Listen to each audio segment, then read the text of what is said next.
today's session is something I'm really passionate about. And I believe every woman is interested in this area, especially women who are married, we are interested in family, and every other area, the home front. And it's saying that the topic here, this session is talking about defining moments, balancing the boardroom, the home front, and executive presence. How do we balance the boardroom, the home front, and executive presence? So I know that this has been, I think oftentimes some people have had to drop the ball, saying, I think I want to focus on family. Yeah. Some people have had to say, I think this family is getting in the way of my career. And they have dropped that ball. But we have women here who have all of these balls. And I know there are times that some will drop. And how are you able to pick them back up? You know, you've all been on different journeys. And what we want to really hear today is, what are the defining moments that you have had on your journey? You know, while we're having this conversation, I see Taiwo nodding, I see Ajibola nodding. Something came to mind, and that's what I want you to share with us. And we're going to go around. That thing that made you go, Actually, my heart was, my thoughts were far. We're far. Okay. Good afternoon, everybody. I think it's afternoon. It's still morning. And morning. Yeah, thank you, Jibola, as always. I came in here about 9:45. Can I tell you how my day has been? Okay, so I left Nigeria on Wednesday. I moved to Ivory Coast, from Ivory Coast to Senegal to Cape Verde. And I landed here 1 a.m. today. I got home at 3 a.m. And then I started home chores. I've done 2 loads of laundry. I've swept, I've mopped. And I slept around 5, woke up at 9, and I became hysterical. I started calling him to say, is the program still holding? And I got here at 9:45. And I have a son, I have a daughter, and I've been married for 23 years. So how have I juggled that? It is possible. It is very, very possible. That's the first one. Number 2 is, for you as a woman, and I'm going to speak it from my heart, and I want us to be mindful of culture and how we are being framed. Culture has framed us to be the weaker vessel. And we use every slightest opportunity to rub that in the face in the place of work. Oh, my baby is ill. Oh, something happened. Keep that excuses. They will condone it for you. But you're creating a perception and a mindset. So when decisions are supposed to be taken to say, who would do this? I say, no, don't call her. Don't call Tola. You know, Tola is always... So I'm going to put, I'm a coach, and I also mentor people, young women. And I'm going to put a question here now. Your husband comes home. Taiwo, my office told me that effective from 1st of November, I have to move to our Zamfara branch. The man wouldn't think twice. You are the one who would start figuring out, maybe he's the one that does the school runs. You have to figure out how effective 1st of November, our daddy must resume in Zamfara. I'm throwing that question to you now as a woman. You get to work on Monday, and they tell you, you see, you've been doing so well in Lagos. We want you to replicate that same thing in our Bini office. It's going to be a short stint, just 3 months. And you can see I'm doing that's the way they talk to us. It's just 3 months, a short stint, 90 days, go to Benin, and just help us with the transformation there. I can bet here, if I do a poll, 3/4 of the number here will first of all say no. So I'm throwing it. First of all, say yes, then go figure it out at home. Yeah. And that has been the pivot of my career. I take every opportunity. So imagine you get into the office on a Wednesday, and your MD says, well, there's something you have to close in Abuja. You're going to Abuja by 1 p.m. flight. And I live in Ajah, and office is on the mainland, so there's no way I'm going to go back home to go and maybe pack a bag. And by the time I'm getting downstairs, admin is sending an email, your ticket. And I have to go to Abuja to go and do that thing. Why are they not thinking of Mr. Ben? So that means that I have already created a perception in the mind that Taiwo can do it. Or maybe they want to also test my readiness for the next level. And so I'm actually having to send a text It's not even the text, it's a snapshot of the ticket. They said that I have to be in Abuja. And this experience is real, and my children were under 10 years at that time. So I go to Abuja, it's possible. I'll fly back last flight. And I get home 11 o'clock. I've gone to Abuja and I'm back. So the default setting that we have, that culture has put in our minds as women, is to say no first before we, and so what is that fear? What is keeping you from making that decision? So there are opportunities on the table so my watchword is accept it first, and then go figure. The third thing I would say, so that you can pass the question to another person, is that for those of us that have children that are growing up, bring them into your world. So I'll share my experience. I don't want to judge me. I made up my mind that my children will not do primary 6. So both of them did common entrance at primary 5, and I chucked them into the boarding school for my girl. By the time she was in GS3, I brought her out. She was already a teenager. I brought her out of boarding house, and her brother was already getting into GS1. So they were both day students for 3 years, so that I could nurture them. So we'll go to work in the morning together. While they close at school, the driver will go pick them and bring them to me in the office. I will close together at 6 and do that drive home. We'll get home, we'll wash the uniform, prepare, and I was doing that for 3 years consecutively till she got into SS3. She's now in the university. So the environment, you might say, oh, my work would not allow that. Let your office know what you stand for. You have family. Let me give you the secret. Any office that I work for, I have a picture of my family. I'll put on my table. So the picture of my husband, my children, they're there. So you know that she has family. Then behind my head, there's a photo frame. What I'm just trying to pass across is that I have some other things that are important to me also. That has to be considered when I have to do things. You have to elicit support from your stakeholders. So if you want to say, can my children be allowed to come to work? Have you ever asked that question? Is there a free meeting room that you can put them to do their homework? So my children, while they were there, JS3, SS3, we had office uncles and office aunties. That while I was doing my meetings, Uncle so can you help me with? So that they understand also that they also have to make concessions for you. Mommy, you have to make concessions for mommy because you can see mommy's work. So you bring them into your world. And I will stop there before we go into other things. That was phenomenal. And I think that last point, bringing them into your world, I think most times we always are the ones going into their world and trying to shape our lives. But being able to bring them into your world and help them, that makes them understand your world, and that makes it easier to navigate and make these decisions. And that was so good. So if you think about defining moments, there have been many in the course of my life.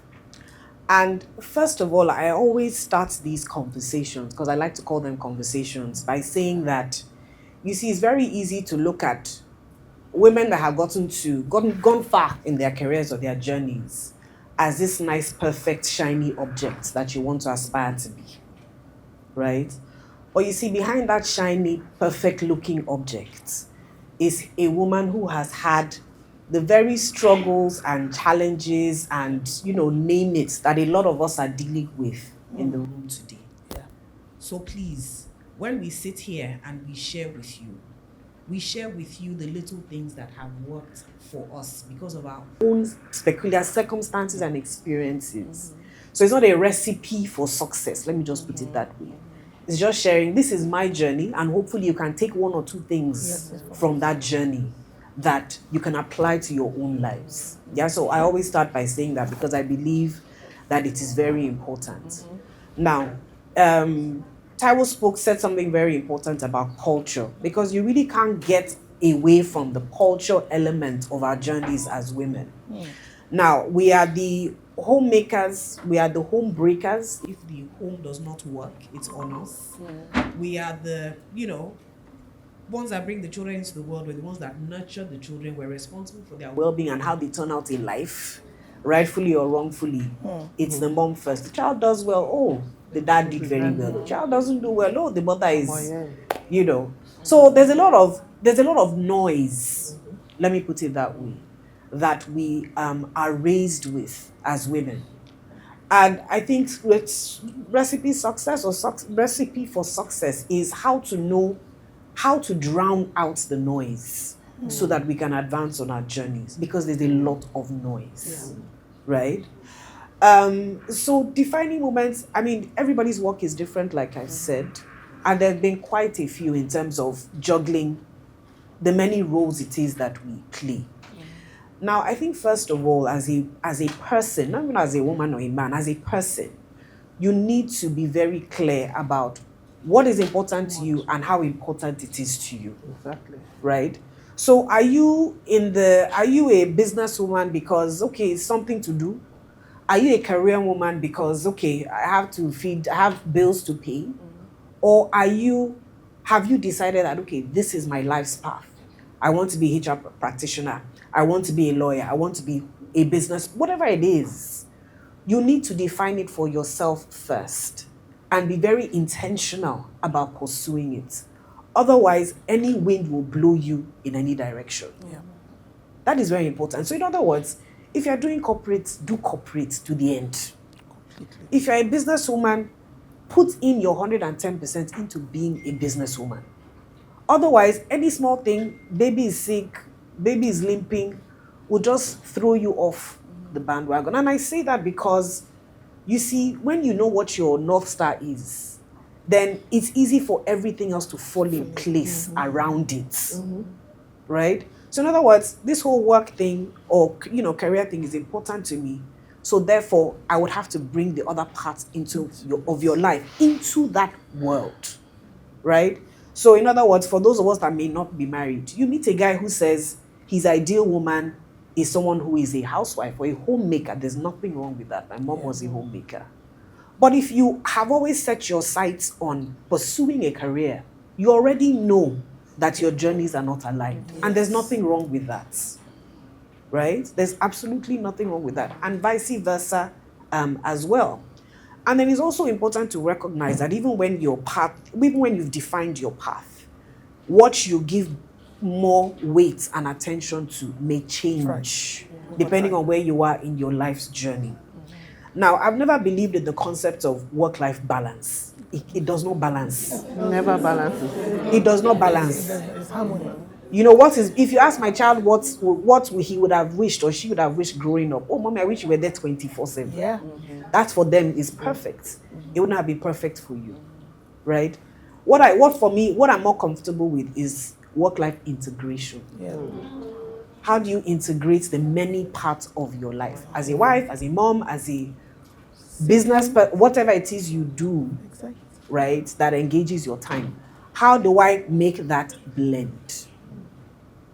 How do I make that blend? So, for example, competencies. You might decide, okay, at this stage of my life, I may not be able to, give as much time to cooking, for example. Let me use something very basic. Cooking, for example. I love to cook. I can spend the whole day in the kitchen. But right now, with growing kids, a career, maybe not. Outsource it. So outsource it. Outsource the less meaningful parts of your life so that you can give more weight and attention to the rest. Yeah? Know what you're outsourcing. Identify what your North Star is in terms of what's important to you. Otherwise, you just be wishy-washy, and that credibility that Taiwo spoke about, you won't have it in the workplace because anything goes. But when they know that, okay, this person, this career is important to me, this job is important to me. So you put your weight and your energy and you're intentional about growing it and growing that visibility. Then you build the credibility you need such that when you need to devote more time to another part of your life, they will understand because you have built that credibility. You cannot go to your MD and say, oh, can I bring my kids to work, or I need time off. If you are a wishy-washy, anything goes person, they will not, so, me as a HR practitioner, I have had situations where as with my management, I've had to bend and make concessions for employees. Because this one, is a superstar. Talent. But you see, this is what is important to her. So make it happen around her North Star. Yeah. Amazing. Yeah, so I'll just end there because I know it's not. So building your credibility, can we give a round of applause for that? Now, can you talk on that? Because the truth is, you cannot ask for so many things if you haven't been credible enough. So we need to build that credibility, be that star that the HR person will say, see, this person, we have to do this for them. So, ma'am, so can we have one defining moment? I want you to talk about a moment.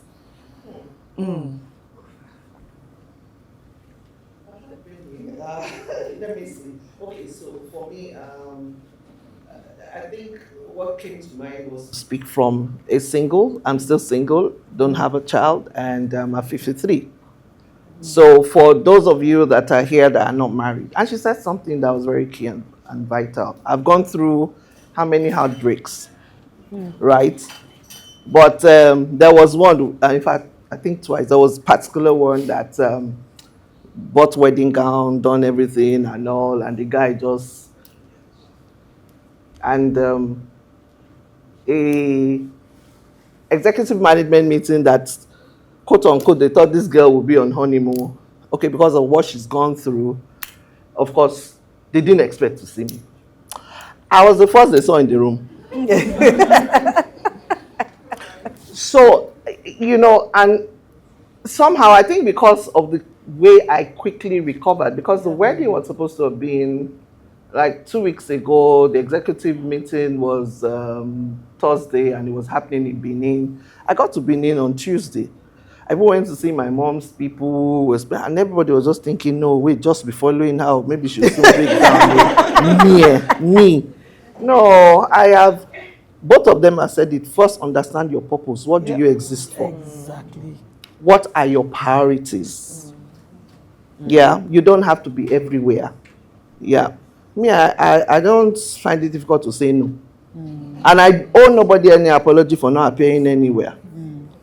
Can you have it all? Yes, but prioritize, right? So I wanted to just use this example. So they got into the room, they saw me, I was all set up, I had this thing, I'd called the secretary, send me this. She said, Madam, are you sure? Are you okay? Send it to me. My slides are ready. Don't worry. I'll do my presentation myself. I'll do this. And throughout, I saw that they were coming from the place of pity. And somebody said, and one of the men had the mistake to say, we understand what you just went through. I said, it's not in your place. If I needed your pity, I won't be sitting down here. What you should do for me is be thankful, because I could have lost my mind, right? So for me, it's the ability to recover quickly. And when you understand purpose, it helps you to quickly recover. And you owe nobody any apology, including family, right? I wear many caps even right now. We were saying something the other day. She was saying, I told my driver, I said, me, I'm done with driving. My driver, if I need him, is like my brother, we gist. In fact, I sacked him on Monday. I be Toyin. When did I? Okay, Toyin is there. I think I sacked him last week Monday. Was it last week Monday? Anyway, by Wednesday. Yeah, they employed you. Get to the office to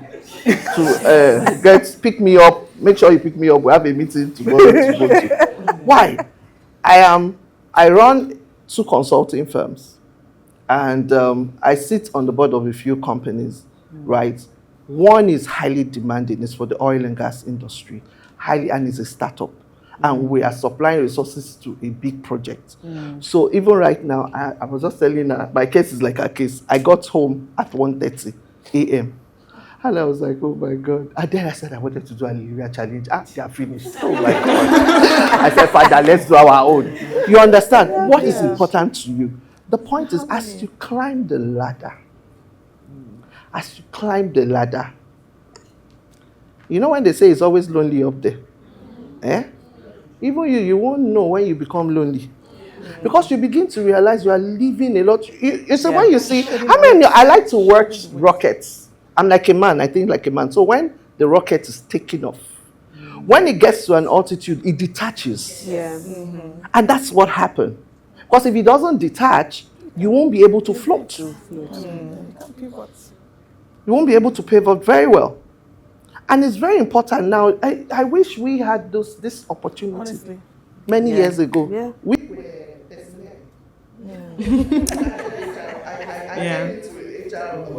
let me call it HR. I came into personnel management, 1997.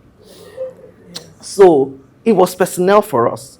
And we didn't have, those days, they want to, you want to talk, me. I got hard knock, well, this coconut head.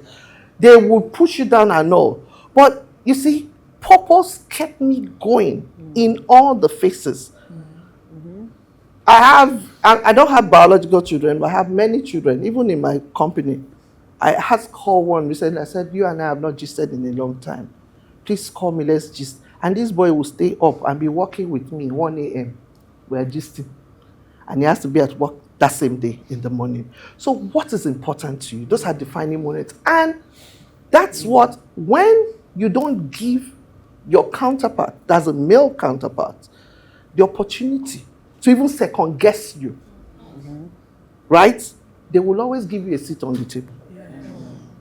I had a client once, and every time he comes in, Madame Esharo, I mean, Tam is from that side. Madame Esharo, I'm landing, I'm coming in from Barcelona, please, I'm landing, meet me. We all know all the consultants, we're going to meet him at Eco Hotel. We are in Eco Hotel, single woman. In fact, that time, now I'm woman. Then I was a girl, baby girl.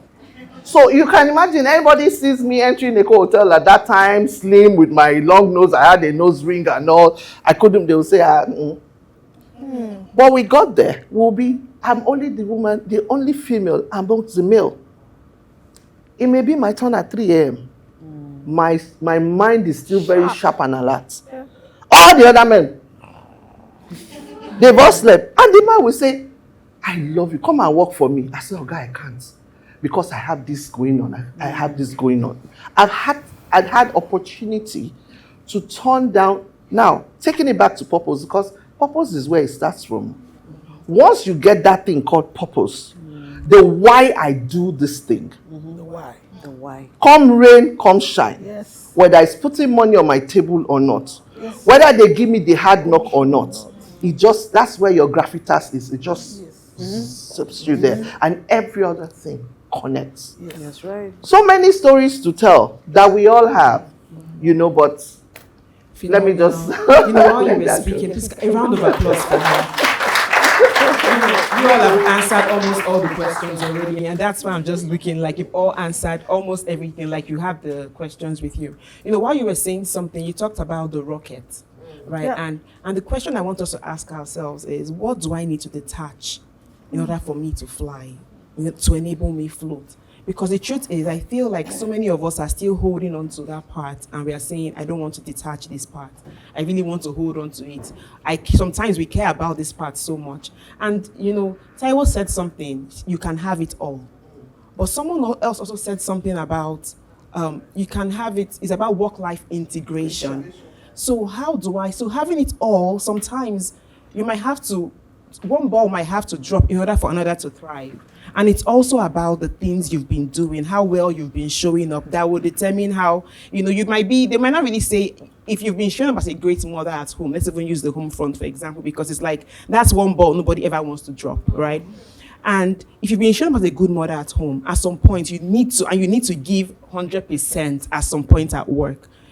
Really, your credibility will show up for you as well in that moment because you've been showing up as well at home. But most time you need to say, okay, at work should be able to see that I showed up before. Even at home, your spouse will say, you know what, I think you should go ahead and take this opportunity because I will stand in for you now. So we are all women here, and it's hard. Really, I believe it's hard for us to really say, let the man. I think there's just something we are attacked. It's like, I don't want to feel like. I think it has to even do with pride, But we need to be able to know that he can actually stand. That's why partnership.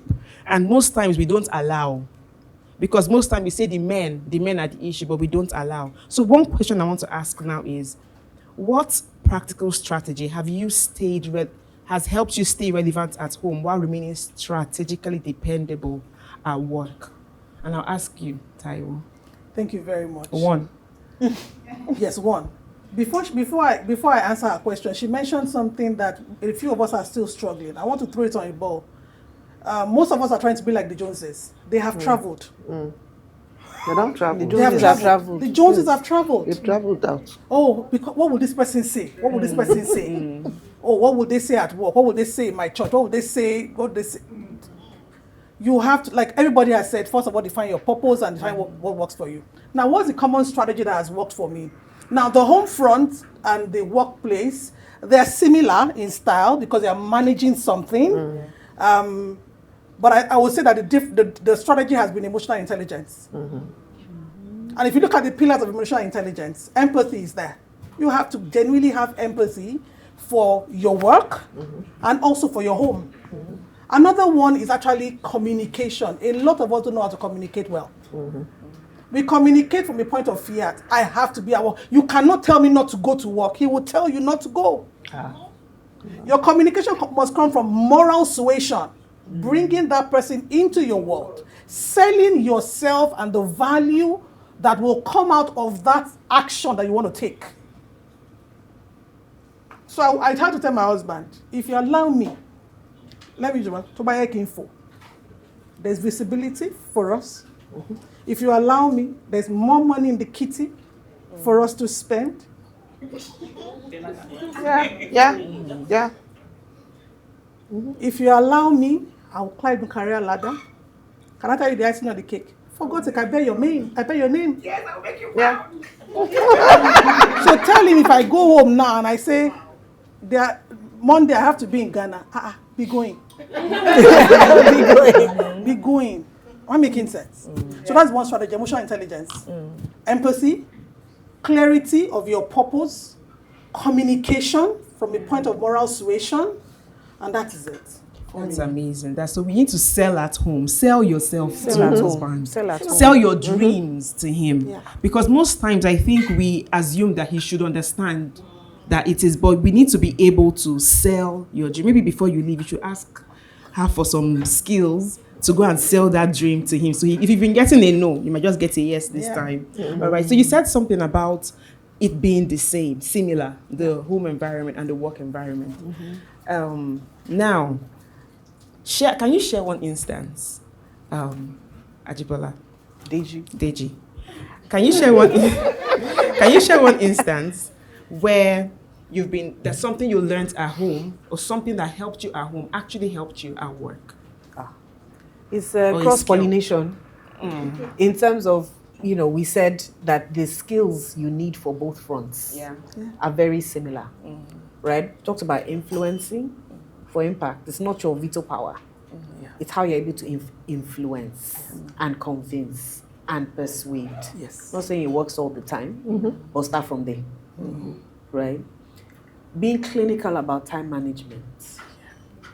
So when you started this part of the session by using the analogy of Shay in terms of the rockets, right? And having to detach.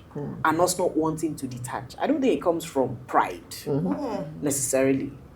It's us trying to do it all, be at all the functions, carry all the ashray, have all the conversations. Some things have to give, right? At different points in time.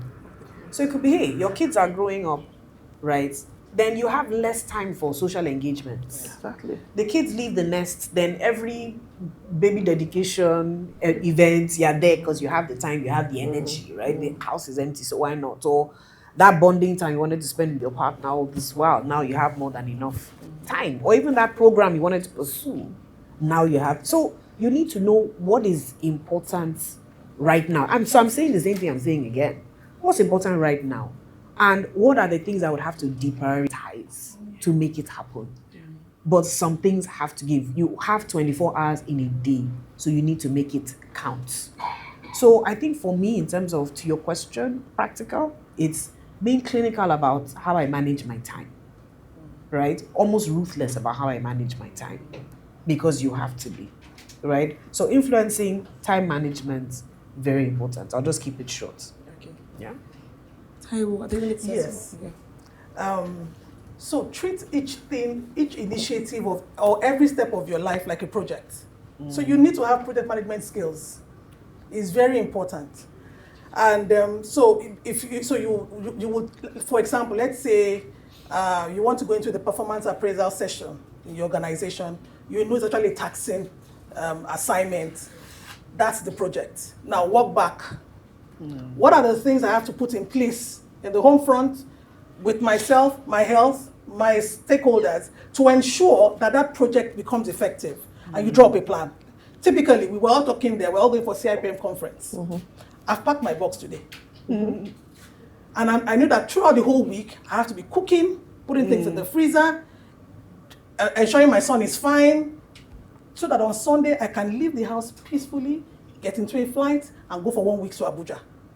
So that CIPM conference for me is the project. And I've put milestones and check placements there to say I'm working back now to ensure that I'll go for CIPM conference, and by the time I'm coming back, they're not locking the door. So treat each thing like a project. And we have to be objective. She mentioned things about outsourcing. There's so many things you have to outsource. And she mentioned about harmony. There's no balance. It has to be harmony. She mentioned the fact that understand and define your core, and every other thing will resonate about it. For me, my career is core. And so every other thing circles around it. Can I also shock us? I'm also a pastor in my church.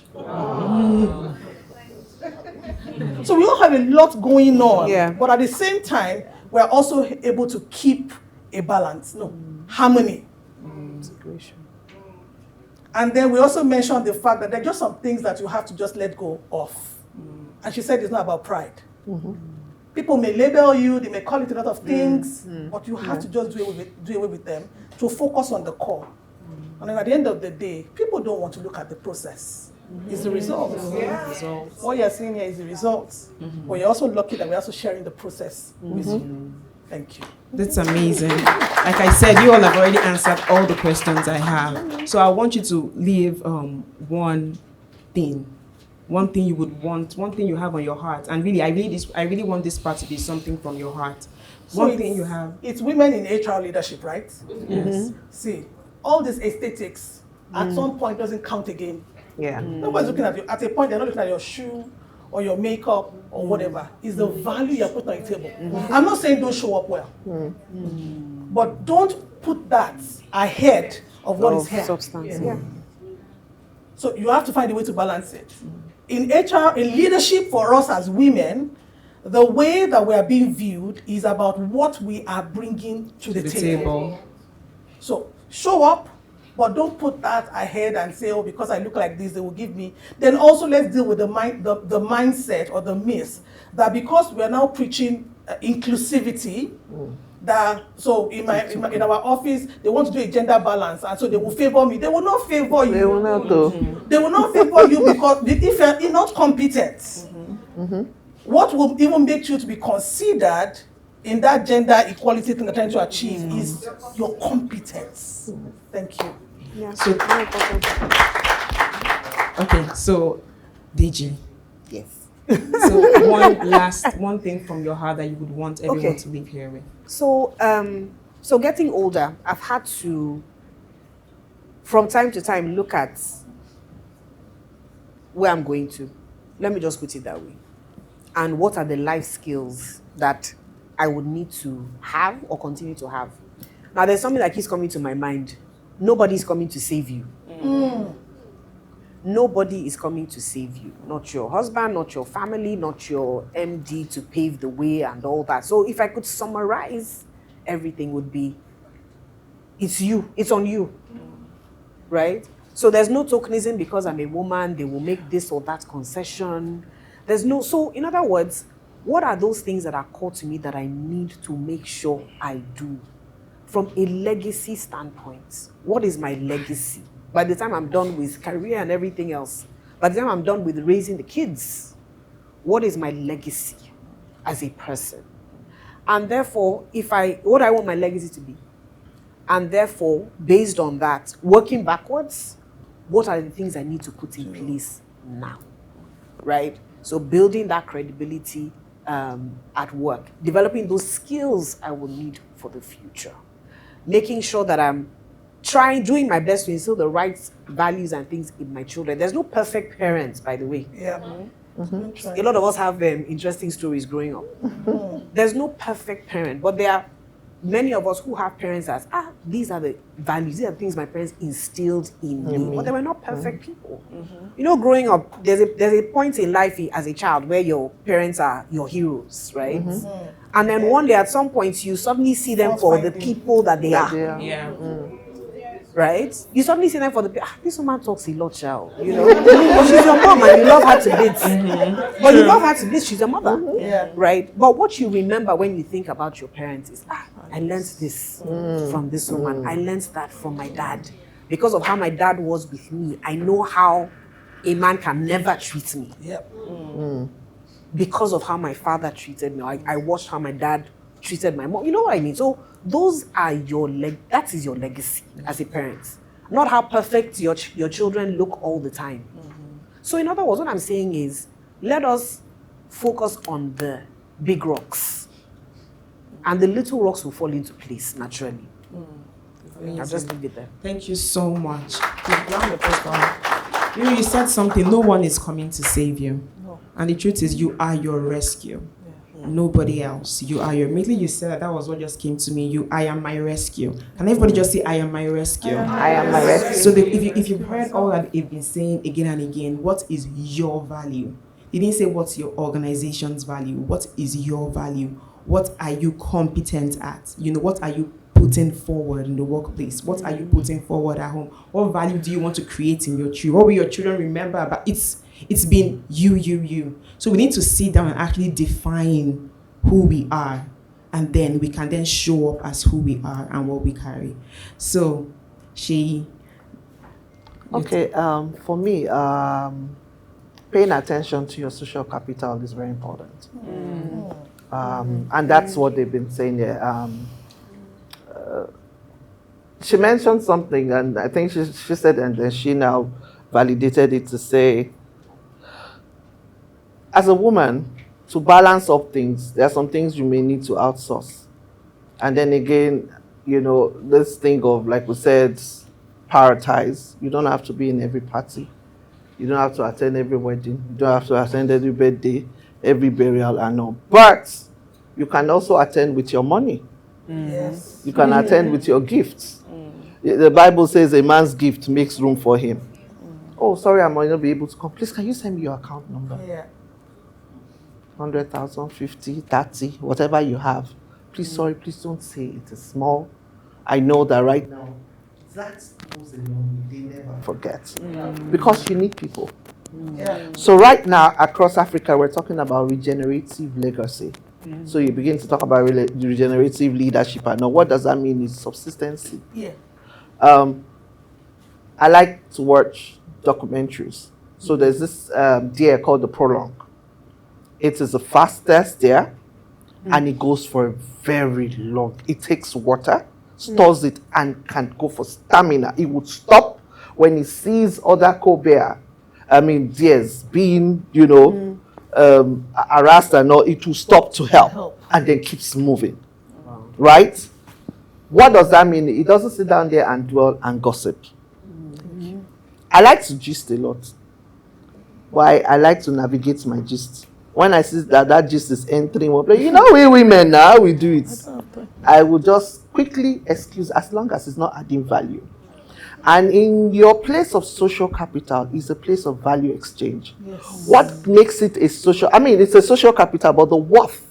They always say it's that your worth, your net worth, is the combination of the closest 5 persons to you. And far back as 5 years ago, I started waking up to Sheyi, net your what? Network. You net it. Who are the people in your space? At times, we indulge, this thing of, we went to primary school together. I was speaking somewhere on social capital, and I was telling them this thing is very, very, very critical. That's why I want to dwell on this, and that's all I'm going to talk about. And I was talking to them, and I said, I'm sure we all had these uncles that went abroad to school. And they came back, and they will be looking for their primary school mates, their secondary school mates. They will now go and be hanging out in beer parlors with them. Little time, they become like those guys. They don't go nowhere. You went on scholarship, you schooled abroad, you even lectured there. You had all that value packed in you. And what did you do with it? The Bible says, sorry, I'm a minister as well. The Bible says that if you cast your pearls before swine, don't. Your pearls, very precious, your time. That's why I said it the other time. Don't be afraid to say no to anybody. You can't be everywhere.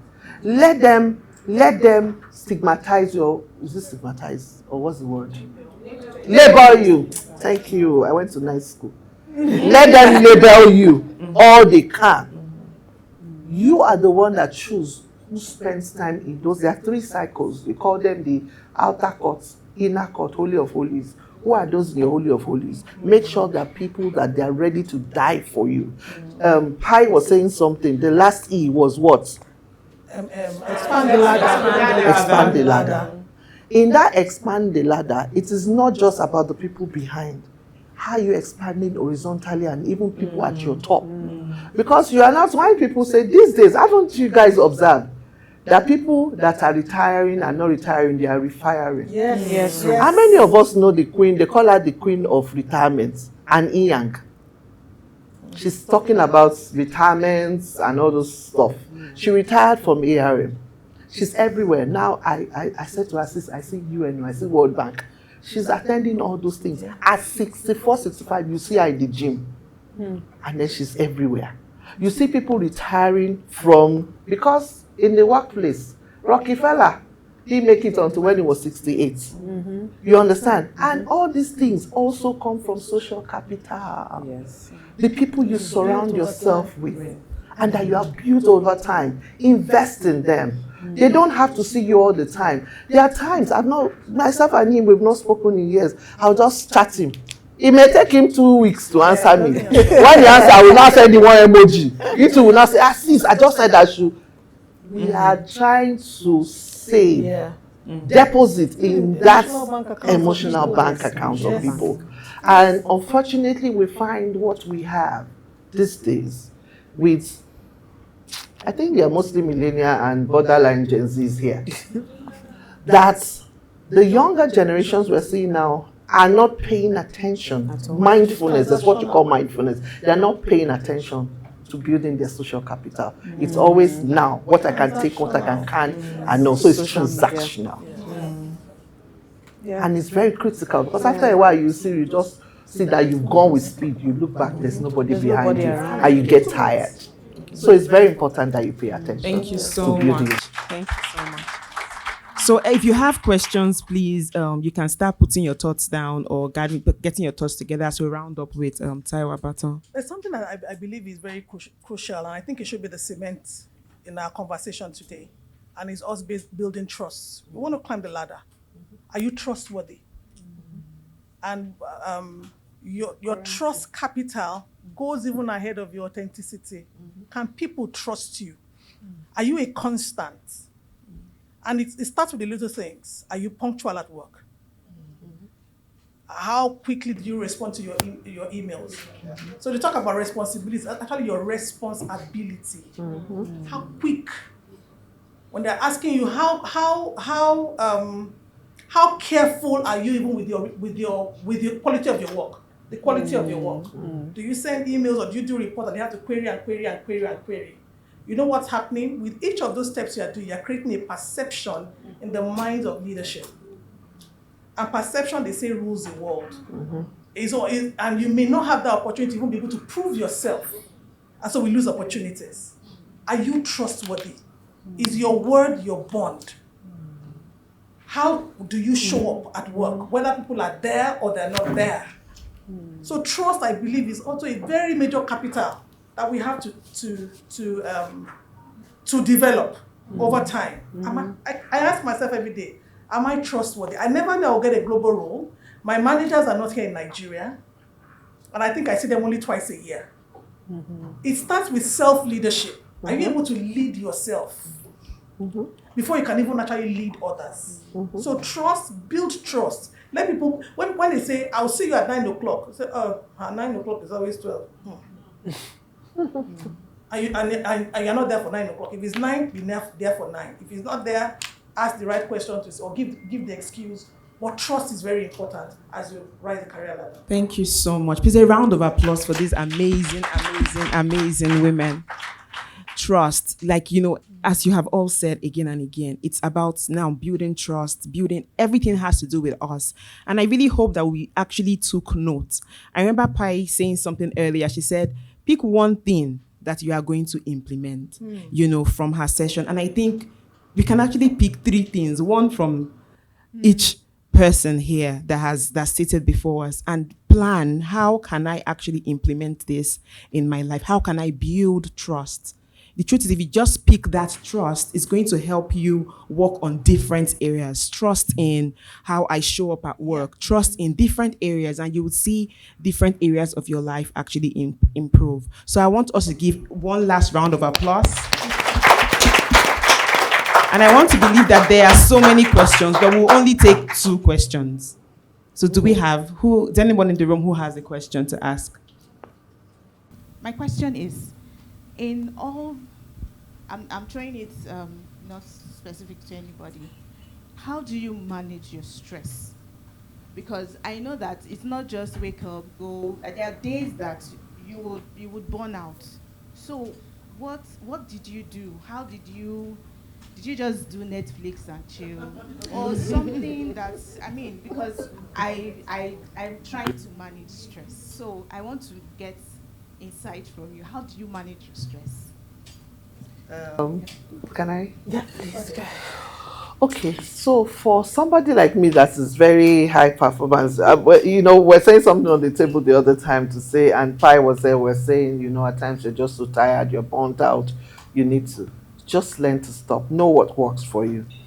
First, it comes from first understanding you. I'm a night owl. Everywhere, clients, bosses, colleagues, they know. They are waking up to emails from Sheyi. Madam, you are sending email at 3 a.m., at 4 a.m. They sleep. You understand? Now, once I finish, I do it, I go and sleep. I wake up, alarm will wake me up 7. I wake up, do prayer small. Go back to sleep if I want to, or walk a bit. During that daytime, I don't joke with my daytime nap. That's why most that power nap, this one past power nap, na sleep. I don't joke with it. Once I feel it, I get on the couch and I knock off. I sleep. That's 1. 2. Of course, your health. For people like us who are over 50, menopause. Some enter menopause at an early stage. You understand? And menopause is not your mate too. Prepare. It is not your mate. So you have to start taking care. I wish I did on time. So now I'm deliberate about what I eat, when I eat. Now I'm trying to exercise. I paid for the gym. I say, if you enter my sitting room, you see elliptical bike. I'll be looking at the thing, be romancing it. You understand what works? How will I do this thing? But you see, the point is, you have to learn to take care of your body and then delegate. Me, I over-delegate self. Delegation is very important. And like we also said, outsourcing. If you're a married woman, speak to your husband. If you can allow a maid, fine. If he doesn't want a maid, okay, he doesn't want a living maid. Can we have somebody to come, help us clean, do max cleaning every week? You understand? We don't have, even if you have kids yet, begin to teach your kids on time. You have to be deliberate about all those things. Otherwise, you will burn out. You will burn out. Then learn to take a break.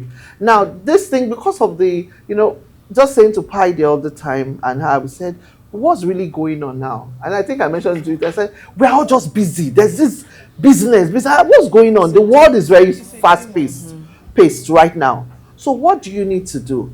There's no longer that time that you say, I will take my leave for 3 weeks, 4 weeks. No. No. 3 days. Lock yourself up. Pay for one place. Go. If you can't travel out, it's not all the time you have to travel. Oh, I just came back, I brought chocolates. I buy you Bekere. Where did you go? I went to Ibadan, one hotel there. I sat down, I relaxed, I had fun. I went to the zoo. You go to Lakowe. You understand? Take that break for goodness sake. Look for one friend that likes to travel. Carry that person. You understand? Dance. You understand? Laugh a lot.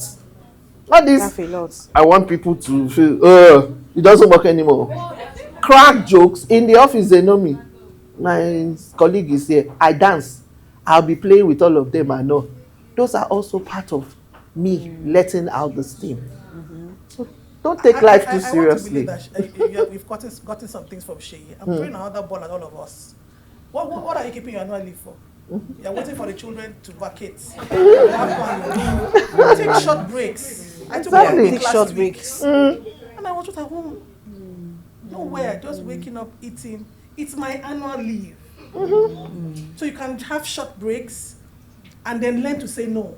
Exactly. When the pressure is much, you have to, it's still part of your authenticity. They give you an assignment, can we defer this till next week? I feel a bit burnt out. I will come in a bit late today. You have to do that. And it's hinged on what Pi said, trust. I trust that my boss is not out to witch hunt me. Yeah. I trust that my boss wants my growth. And so I will be vulnerable to my boss to some extent, to share my challenges and my burdens with her. So when I said I had a late night yesterday, I want to come in around 12, that's fine. But we are playing Superwoman. You see, that Superwoman is later. Maybe wait.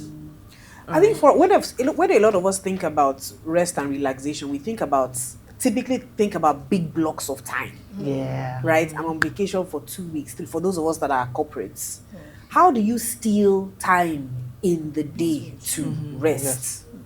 Right? So there was this analogy I was reading about, it was cool.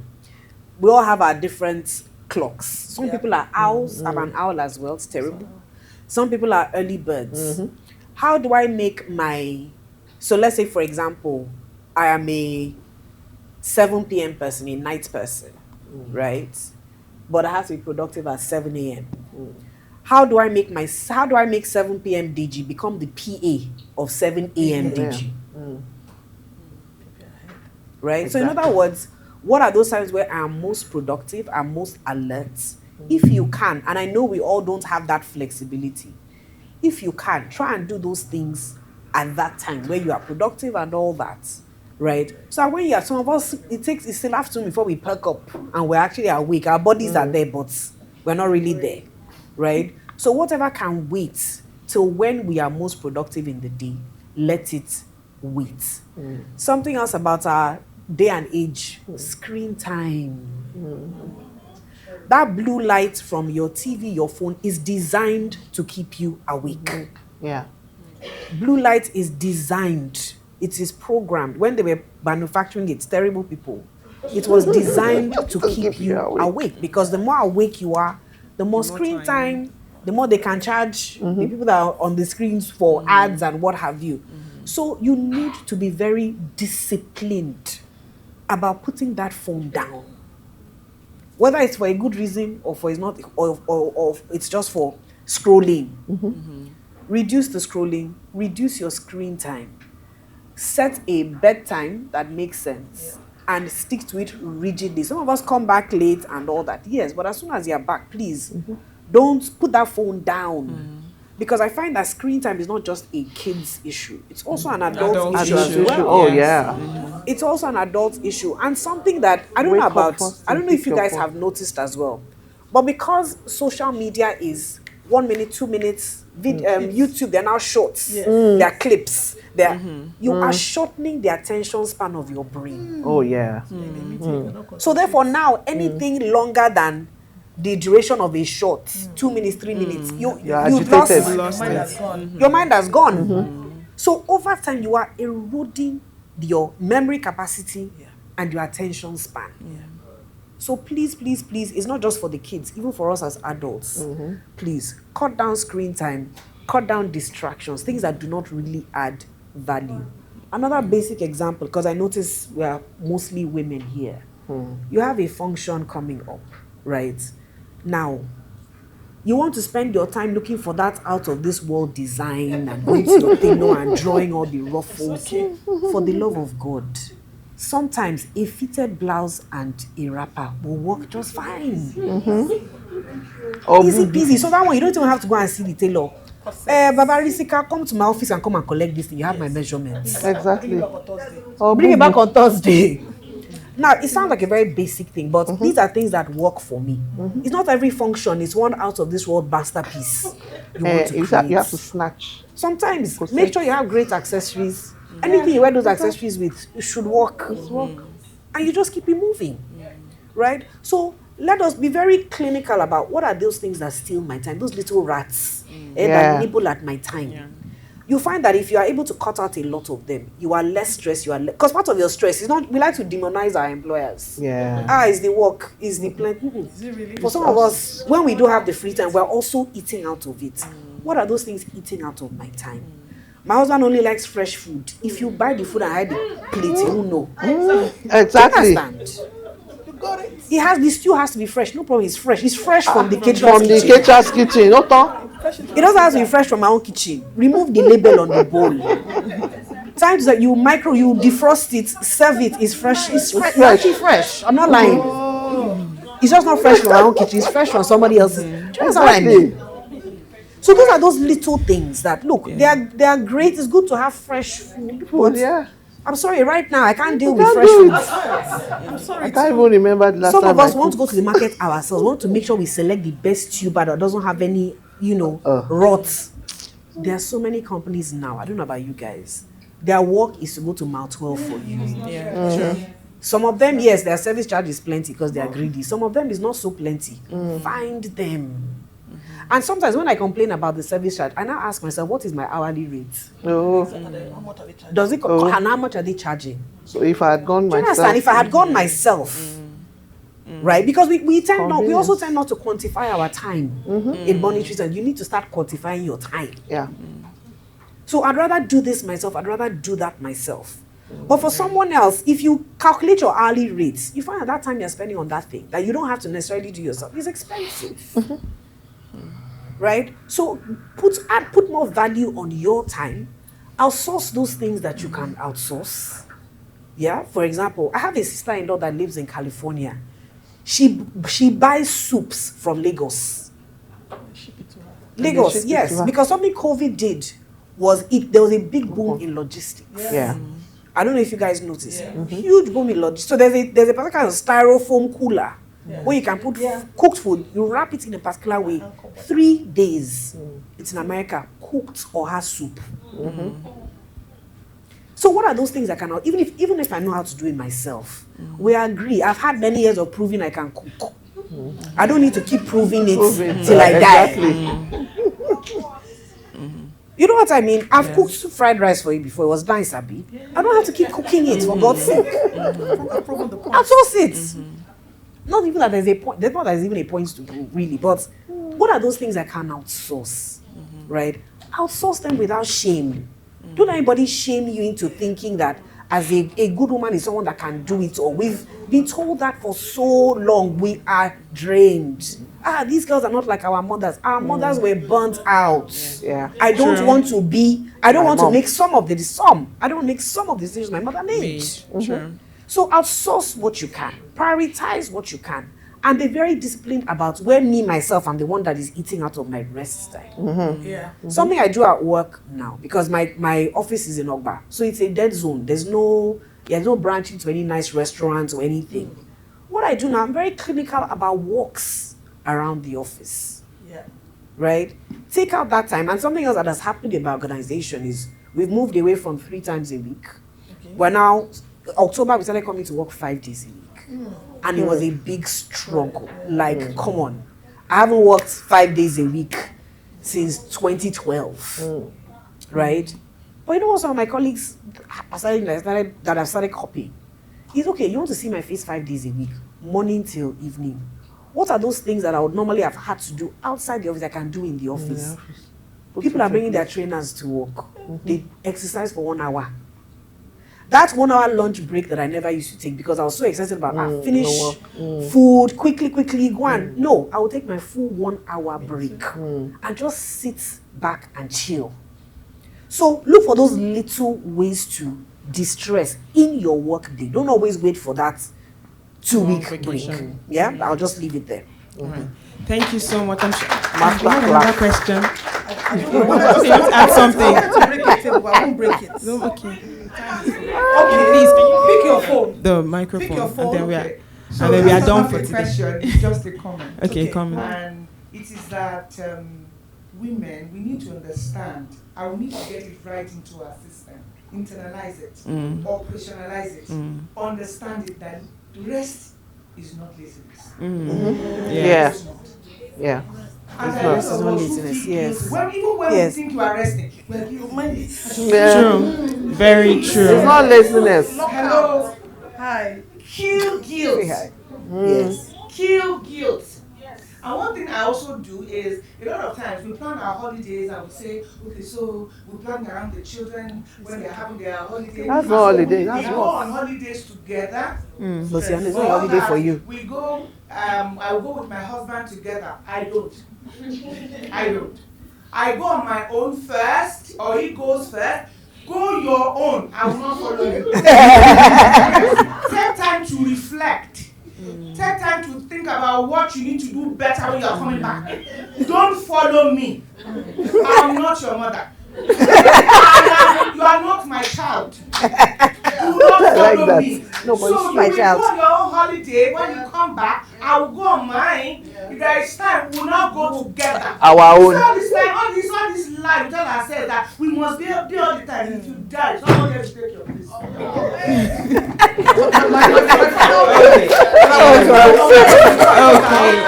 And go back with was that one of my New Year resolutions was that I wanted to prioritize my time. And what I did was that I went on my WhatsApp and I had to archive 48 groups that I belonged to. Yes, all those. I archived 48. Yes. I Yeah, couldn't even believe that existed. I was just everywhere because your phone keeps beeping. You will see Yeah. some Even chats. that beeping is anxiety. So I archived them. Then I pinned the 3 people that are more important to me. Pinned. So they are on my top 3. Every other one I don't hear. The next I will hear is, oh, did you hear that? Oh, really? Oh, no. Oh, exactly. And that has given me peace of mind. So amazing. So this has been. I'm sure everyone. I'm sure you all don't want to leave. We want to sit on this conversation, right? I can see everyone is enjoying it and learning from it. Because the truth is, really, rest is important. Self-care is not selfish. Yeah. We need to actually take the time to care for ourselves. And like they've all said, you have to now sit with yourself and know what is going to work for me. What's going to work for the life that I have? What will work for some of you don't have children, some have children. What will work for you? There's something I do every Sunday after church. It's like right now my body if I don't take a nap after church, it's like I'm going to go, right? I don't know if everyone, so I do that. But my husband he's active. So before, whenever I get back, I see him immediately. He's back from church. He's in the office and he's working on something. And then I used to be like, how will I sleep? You see this man, we came back together. We left together but at some point I told myself, you know what? Take that nap. In fact, everybody in the house knows. My children know. My husband knows at this point. I didn't even tell anybody. I just started taking naps. And now they'll be like, oh, mommy is going to take her nap. My husband will say, oh, let me excuse you to take your nap. The day he said that, and I was like, he really is watching. So the truth is, sometimes you're complaining about things, and you are the one who have taught your spouse that I am a worker. 24/7. I'm always alert. I will do anything. I would always be, and he's only following your lead. Yes. So you need to set the tone. Yes. What do I need? Set the tone. And then create that, and you'll be amazed. they are not witch hunting you in your house.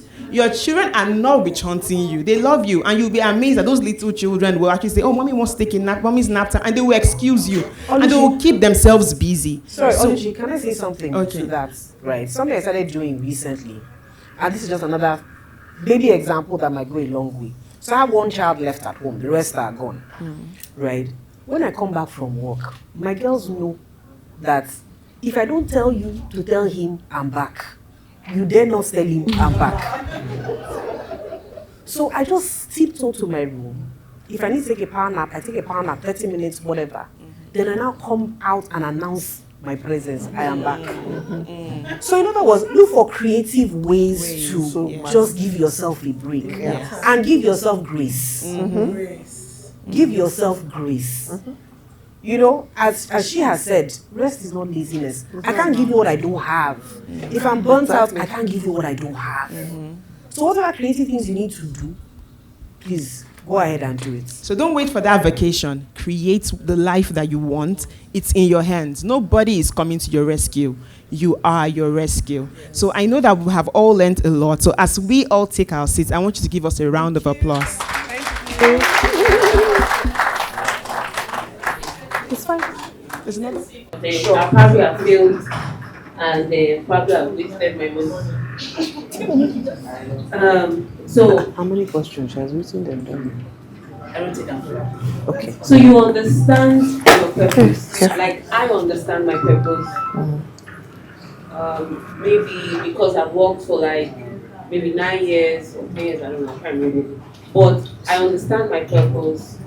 I'm able to define currently my career path, what I want to do. But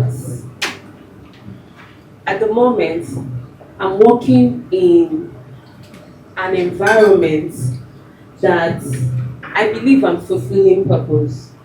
I am impacting because I see people say it. People tell me. I'm not assuming, in as much as I know what I'm doing. Like I can validate what I have done since 7 months or 6 months of being in the company, right? However, in this same company, I am being, let me use the word, I'm fagged out. I am tired because of the culture of the organization. However, I still believe that there's something I'm learning from working in that place. I still believe that I'm sort of, there's certain things that are happening that are helping me build stamina. But yet, I feel I'm tired. I feel I need to resign. I feel, well, the truth is, there's really, I think I'm giving everything that I have learned over the years. I'm giving. I don't know, I'm not getting anything back. I'm just being paid. And the truth is, I am working more than I'm being paid. Like my salary is nothing compared to what I do. Right? However, I still feel that maybe I'm building stamina or I'm just I'm learning something on. Okay, so I feel right now that I have a career path that I've figured out, and there are certain things that happen in the organization that help me meet up. I have to, like, I work towards meeting up the project because I know who my MD is, right? So the point is, I don't know. Okay, so can I ask can I answer? So I saw you use a repetitive word. I'm feeling. At this point, it's not about how you feel. Those are emotions. It's about what will work for me. You've said the environment is not thriving enough. You've said your compensation. I'm bringing out points. Your compensation doesn't take you home, or it's not what you feel you are worth. What is stopping you from taking the next step? Okay, so we have. So at this point, you can't be feeling, and I'll let you know. Tomorrow you get to work and your MD slams you, gives you a promotion. Your feelings will change. The negative feelings that you're having now will become a positive. And so as you grow in career, you have to learn to be objective and less emotional or sentimental. You have to ask yourself, where am I going to? What works for me? What salary would I want to earn to meet my needs? Am I making sense? And take that decision. Finally, the owner of the business is the Bahamas. The day they're going to fire you, they won't feel. That's how ruthless I am now about my job. I'm not emotional or sentimental. I am committed part time to the contract I've signed for as long as it exists. The moment one of the things or my pillars are not being met, I'm a prostitute. I change ship immediately. Because my employer is also not feeling emotional about me. They're not adding 1,000 naira to my salary. Oh, we like Taiwo. Oh, Taiwo did well. Let's give additional 1,000 at the end of the month. The same thing we agreed. So it's not about being sentimental, it's about objectivity now. So sit down and say what works for me and take that move. Okay, can I just, so I don't know if I was telling you something about some project I'm working on. And when you were talking, it was like, okay, is she the mini-me or something? So the first thing that came to mind was, I start my own jeje. You people came for me.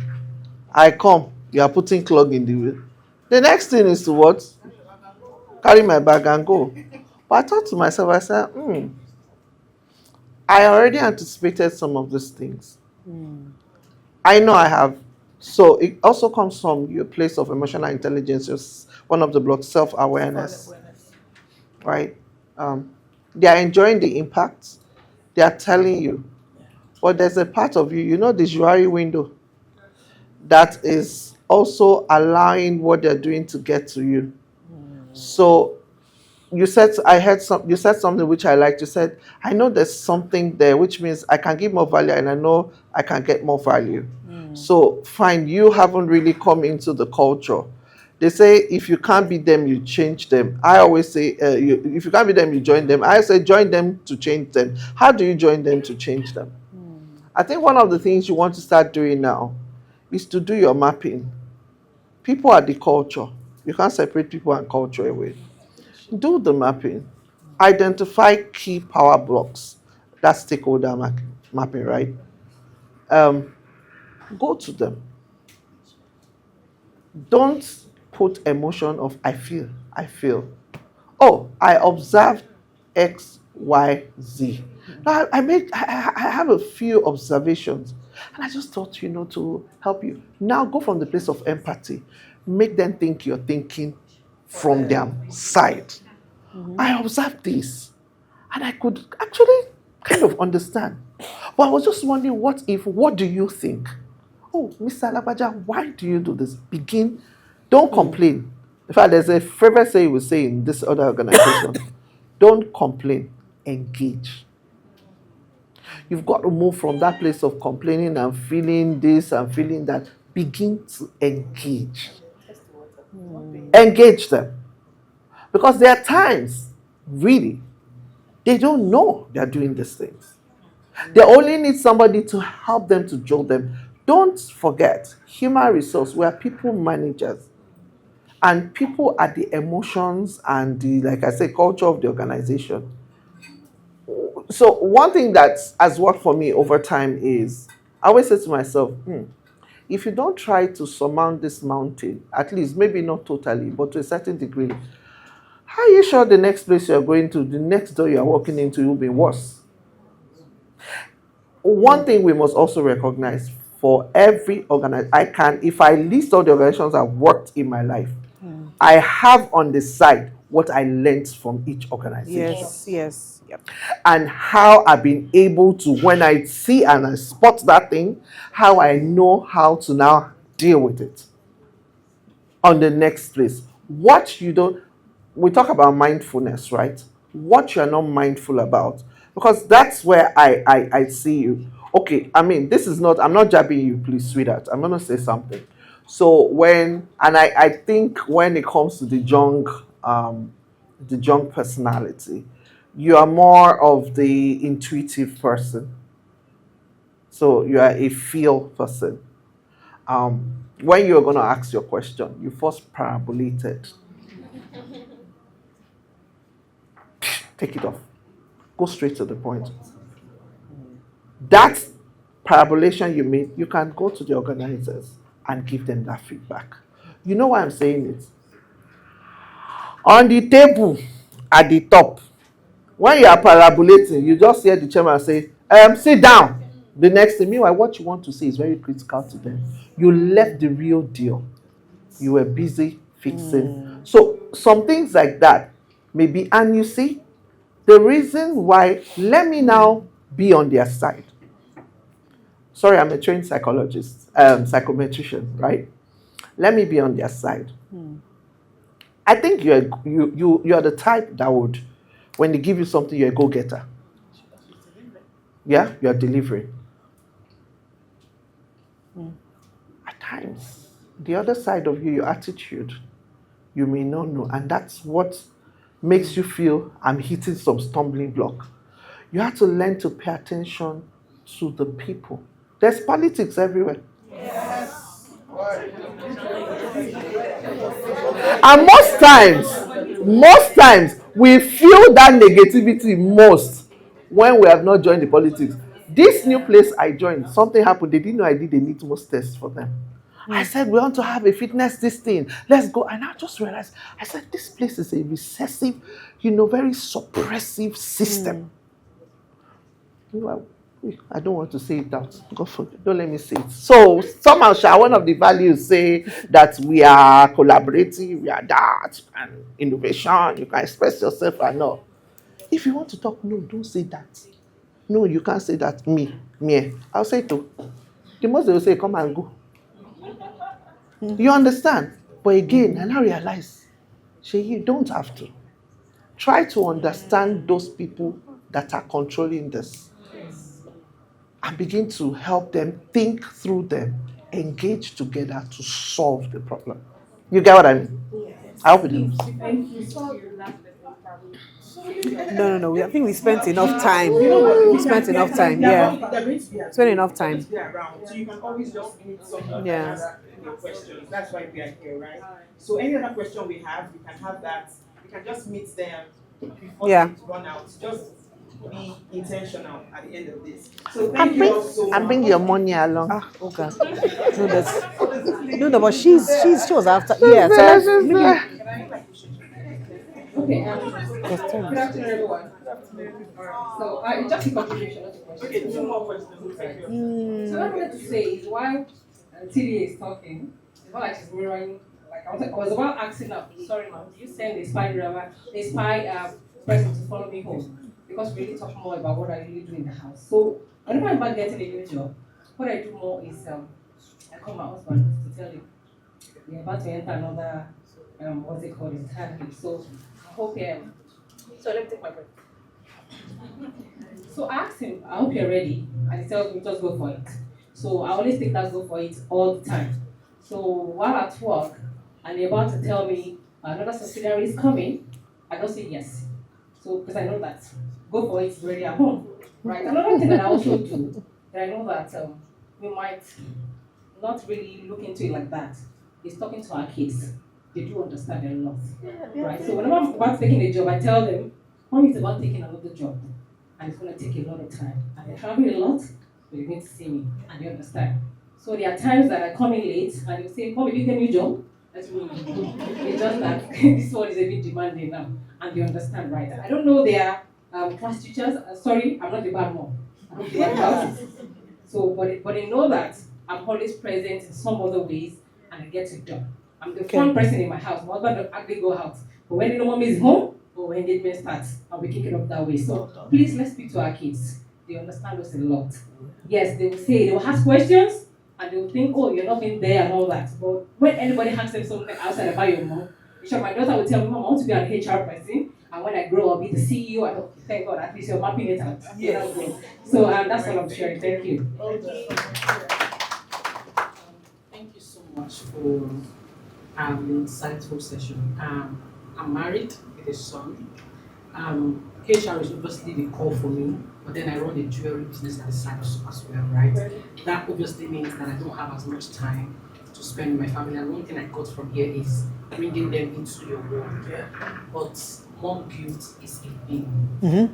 And when she was speaking, she said, she comes back home and tells them not to let them know that she's around. I do that a lot, and that's why I was blocking it as you were saying it, because I just run into the room and I lock the door. But before I come out, my son has slept, and the next morning he's back to school. Sometimes I've not seen him for 3 days, and something in me tells me you're doing something wrong. A lot of us here are product of our childhood trauma or lack thereof. I'm constantly feeling like there's something I'm doing wrong. What if it turns out and it becomes an abusive husband to his wife? I don't want to raise another generation of men. The mom guilt is crazy, and it's even eating me up more than the work or the. I don't know. What do you tell yourself when you feel the mom guilt? And so, something I said was, there's no perfect parents, right? Even our own parents as well. And that mom guilt will always be there. So even if you resigned from your job and gave up your jewelry business and you were looking at your son 24/7, you will still be guilty. You will still feel guilty. You will still feel there's something you should be doing that you're not doing, right? Ask women of grown-up men that are married, right? They hear something about their son, their grown-up child is like, I didn't raise this boy right. If I had raised him right, this won't be happening. Or a girl. So mom guilt is there, regardless of what you do. I think you need to ask yourself, okay, what more should I be doing? So if you now realize that this is taking up a lot of my time. So maybe, for example, shorten your nap time. I don't know. If it's 1 hour today, make it 20 minutes. So that you can at least put your son to sleep. Right? And have a little ritual around, okay, it's bedtime. We spend time catching up, whatever it is. I don't know what your home or life setup is, right? If it's that, okay, you spend 3 hours with your jewelry business, maybe bring your son. So let me give you a real life example. And this worked for me. The circumstances worked for me. I'm not saying I'm not exactly. So I remember when I have a 9-year age gap between, I have 3 children. So gap between the second and the youngest is almost 10 years, right? So my kids are 20, 18, and then I have a 9-year-old. So thankfully, as it turns out, the month I had him was the same month that the company I was working for moved into a much larger office space.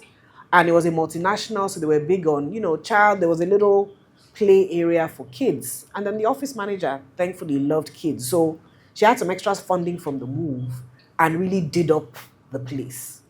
So the first day back from maternity leave, I closed at 9 p.m. Second day, I closed at 7 p.m. So I knew very quickly that this was not sustainable with a newborn at home. So I started bringing my son to the office, which works because my colleagues started using him for therapy. But the beauty of that was any chance I got, I could just stroll over, see him and all that, spend time with him. He became the office baby. Literally, I still have people I left a long time ago who still ask about him from that season. But it worked. The circumstances worked that I could bring him to work. With the older two, it meant, okay, having to close earlier whenever I could. So what I'm saying is that identify the rats of your time. Right? Like I said, you may never have that big block of time to just, I have this 3 days or 1 week to spend with my son. That may not happen for a while. But what are those little concessions I can make each and every day? So even times I work late, many times I had it that, okay, is when I get home, I'll talk to my son. What I started doing now is, even if I'm not home yet, I call the nanny to put him on the phone and I talk to him.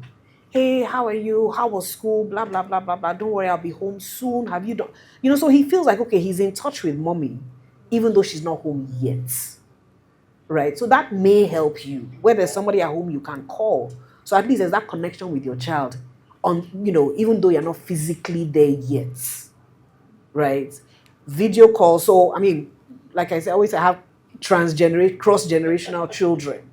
So I don't call my older kids without it being a video call. So that my youngest, and it's always his idea, puts it on video, he just presses video without even telling you. So that he can see his siblings. Right? So let's get creative about how can we make this happen in little nuggets as opposed to waiting for those big chunks. Yeah? But mom guilt is there forever. Just deal with it. Yeah. It never goes away. Does anybody have anything else to add to that? Okay, good. So at this juncture, we'll come to the end. This was summary. Masterclass. HRM Nigeria, professional collaboration at its peak.